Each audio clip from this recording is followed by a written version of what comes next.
Nag-sorry na ang komedyanteng si Ramon Bautista kaugnay ng biro niya sa mga Dabawenya. Pero galit pa rin ang maraming residente at ang mga Duterte.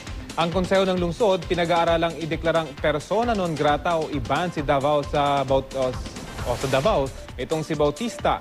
Balitang hatid ni Marizo Mali.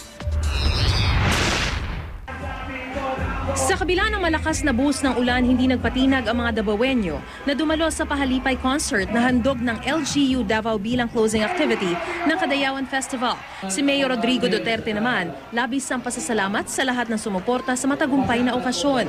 Pero sa kanyang speech, pinasaringan na niya ang komedyanteng si Ramon Bautista. Pabiro raw kasing tinawag ni Bautista ang mababaeng Dabawenyo na mga hipon. Ikinagalit ni dating Davao City Mayor Inday Duterte Carpio at Vice Mayor Paulo Duterte ang biro ng komedyanteng si Bautista.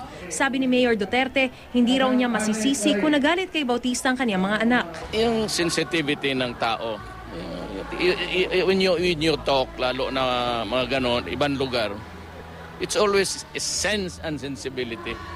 But if you are declared a persona non grata, it simply means that the city does not welcome you, that you are not needed here. Eh kung artista tapos ganon ang ano, I cannot blame, I do not blame the Vice Mayor for reacting.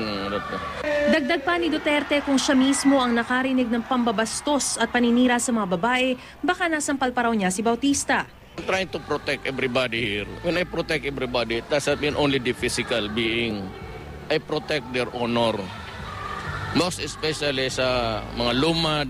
Welcome niyo pa po ba siya if ever na gusto niyang bumalik? Well, pag ang city council yan I cannot prevent the city council.